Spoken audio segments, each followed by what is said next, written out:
जब घड़ी का काटा करता है 4 बजे का इशारा तो खबरों से हाई हो जाता है पारा। क्योंकि 4 बजे हम चक्रव्यूह के साथ आपके सामने पेश होते हैं। नमस्कार, कैपिटल टीवी उत्तर प्रदेश में आपका स्वागत है और मैं आपके साथ प्रिया बिस्ट। आज चक्रव्यूह में बात होगी करहल सीट पर चले बीजेपी के दाव की, बात होगी अतीक अहमद के बड़े बेटे उमर अहमद की, साथ ही बात एटीएस की नजर में आए मदरसों की और आखिर में बात मस्जिद विवाद की। तो चलिए शो शुरू करते हैं। पहली खबर यूपी उपचुनाव से जुड़ी है, जहां उत्तर प्रदेश की 9 विधानसभा सीटों पर होने वाले उपचुनाव के लिए बीजेपी ने 7 सीटों पर उम्मीदवारों के नाम की घोषणा कर दी है। बीजेपी ने सबसे बड़ा दांव समाजवादी पार्टी के गढ़ कहे जाने वाले करहल सीट पर चला है। बीजेपी ने इस सीट पर सपा मुखिया अखिलेश यादव के जीजा अनुजेश यादव को प्रत्याशी घोषित किया है। बीजेपी उम्मीदवार अनुजेश प्रताप सिंह आजमगढ़ से सपा सांसद धर्मेंद्र यादव के बहनोई है। करहल से सपा प्रत्याशी तेज प्रताप यादव का भी अनुजेश से खास रिश्ता रहा है और अनुजेश प्रताप सिंह उनके फूफा लगते हैं। अनुजेश प्रताप सिंह मैनपुरी की पूर्व जिला पंचायत अध्यक्ष संध्या यादव के पति है। हालांकि सपा नेता और आजमगढ़ सांसद धर्मेंद्र यादव इस रिश्ते को खारिज करते हैं। साल 2019 में ही उनका पत्र सामने आया था, जिसमें उन्होंने अनुजेश के साथ किसी भी रिश्ते को मानने से इनकार कर दिया था। बीजेपी ने यादव बहुल्य करहल की हॉट सीट से अनुजेश यादव पर दांव खेला है, जिससे यहां बीजेपी यादवों के वोट बैंक में सेंध लगा सके। करहल से समाजवादी पार्टी ने सपा प्रमुख अखिलेश यादव के चचेरे भाई और पूर्व सांसद तेज प्रताप यादव को भी उम्मीदवार बनाया है। इससे पहले सपा मुखिया अखिलेश यादव खुद करहल सीट का प्रतिनिधित्व कर चुके हैं। आपको बता दें कि मैनपुरी की करहल सीट को सपा का गढ़ माना जाता है और साल 1993 से इस सीट पर सपा प्रत्याशियों को ही जीत मिली है। साल 1993 से लेकर 1996 तक बाबूराम यादव, साल 2002 से 2022 तक इस सीट पर सोबरन सिंह यादव ने लगातार जीत दर्ज की है। साल 2022 सोबरन सिंह यादव ने बीजेपी के टिकट पर जीत दर्ज की, फिर ये सपा में आ गए थे। फिर साल 2022 के विधानसभा चुनाव में सपा मुखिया अखिलेश यादव ने बीजेपी प्रत्याशी एसपी सिंह बघेल को हराया था।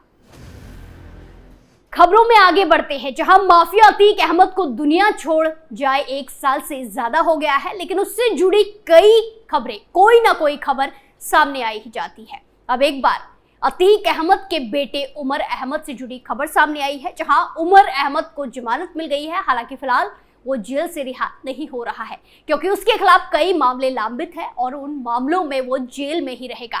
आपको बता दें कि गुरुवार को मनी लॉन्ड्रिंग मामले में उमर अहमद को लखनऊ की सीबीआई की प्रथम कोर्ट ने जमानत दे दी। उमर अहमद को 2 मामलों में जमानत मिल चुकी है। ये मामले मनी लॉन्ड्रिंग के साथ साथ देवरिया कांड से संबंधित है।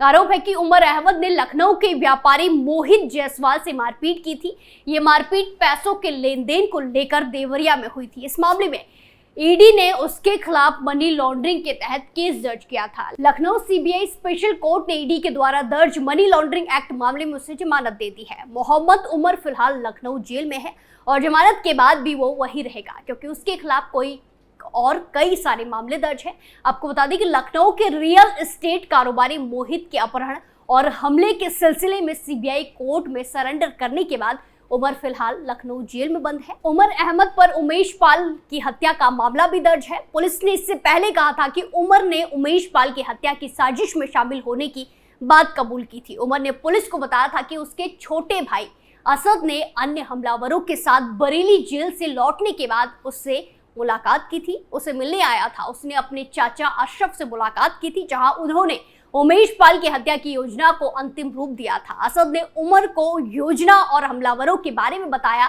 जो अपने पिता अतीक और चाचा अशरफ के निर्देश पर उमेश पाल की हत्या करने वाले थे।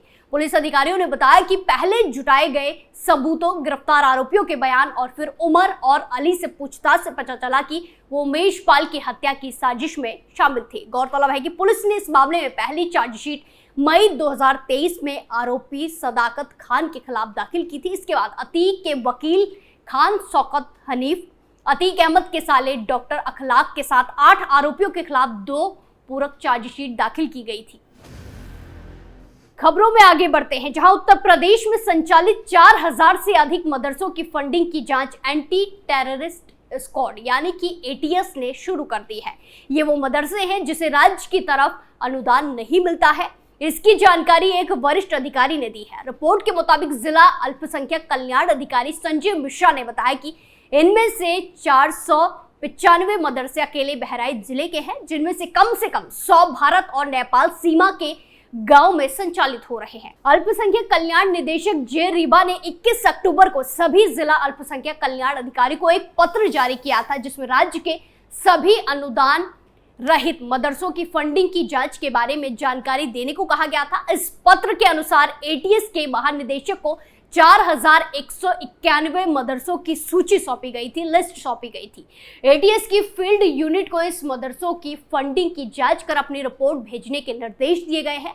ये जांच राज्य की सुरक्षा व्यवस्था और संभावित आतंकवाद के फंडिंग से जुड़े किसी भी संभावित खतरे की पहचान के लिए की जा रही है।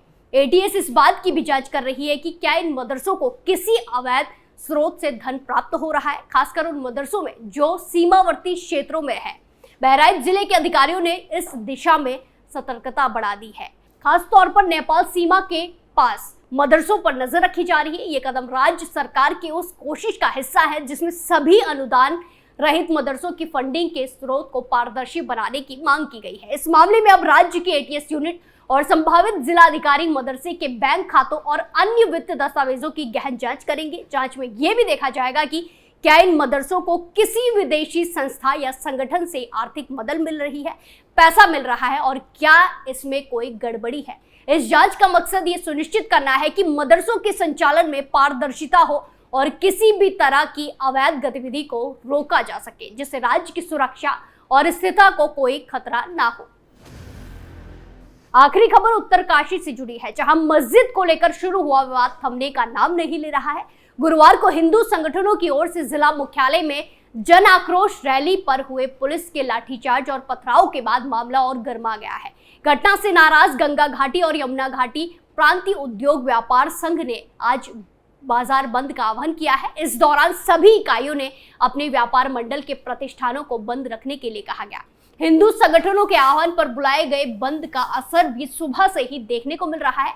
बाजार पूरी तरह से बंद है, जिसकी वजह से तीर्थ यात्रियों को चाय और पानी तक उपलब्ध नहीं हो पा रहा है। सुबह के दौरान कुछ दुकानें खुली थी, जिन्हें हिंदू संगठन के कार्यकर्ताओं ने फिर से बंद करवा दिया। उत्तरकाशी के अलावा डुंडा बाजार को भी बंद रखा गया है। यमुना घाटी में व्यापार मंडल की कुल 25 इकाई हैं, जबकि गंगा घाटी में भी 20 से ज्यादा नगर इकाई में आते हैं।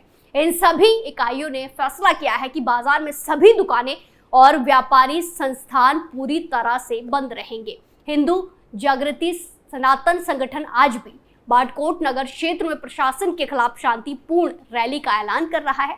इसे लेकर जिला प्रशासन ने अनुमति दी है। हिंदू संगठन से जुड़े स्वामी दर्शन भारती भी उत्तरकाशी पहुंचे हैं। हिंदू संगठनों के ऐलान के बाद प्रशासन की ओर से कल से बीएनएस की धारा 163 लागू कर दी गई है। आदेश के तहत इस क्षेत्र में किसी भी व्यक्ति को लाठी, डंडे या किसी धारदार वस्तुओं को लेकर चलने की मनाही है। किसी भी तरह की व्यवस्था ना हो, इसे देखते हुए बड़ी संख्या में सुरक्षा बलों की तैनाती की गई है। इसके साथ ही सोशल मीडिया पर भी नजर रखी जा रही, ताकि कोई भी भड़काऊ या अशांति फैलाने वाली पोस्ट को शेयर ना करे। आपको बता दें कि उत्तरकाशी में पिछले कुछ दिनों में मुख्यालय के पास स्थित मस्जिद को लेकर विवाद बढ़ गया है। हिंदू संगठनों ने इस मस्जिद को अवैध बताते हुए विरोध प्रदर्शन किया है।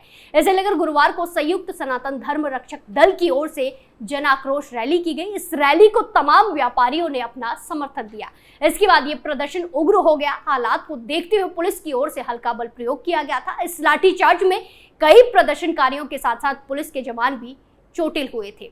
चक्रव्यूह में फिलहाल के लिए इतना ही। फिर पेश होंगे सनसनीखेज खबरों के साथ। बाकी तमाम खबरों के लिए देखते रहिए कैपिटल टीवी उत्तर प्रदेश। नमस्कार।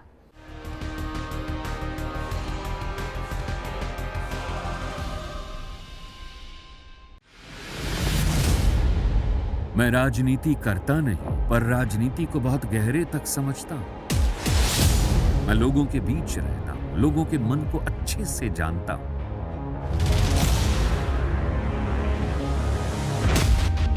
पब्लिक और पॉलिटिक्स की हर नब्ज को खूब पहचानता हूं। संघर्ष की सियासत से सत्ता के सिंहासन तक मैं हर खबर से खरा सच निकालता हूं। ना कोई दौड़, ना कोई race. Capital TV Uttar Pradesh.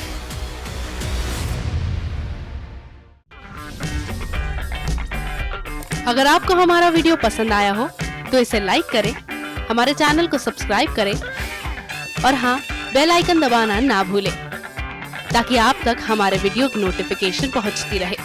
आप अपना सुझाव हमें कमेंट बॉक्स में दे सकते हैं। हमारे साथ जुड़ने के लिए शुक्रिया।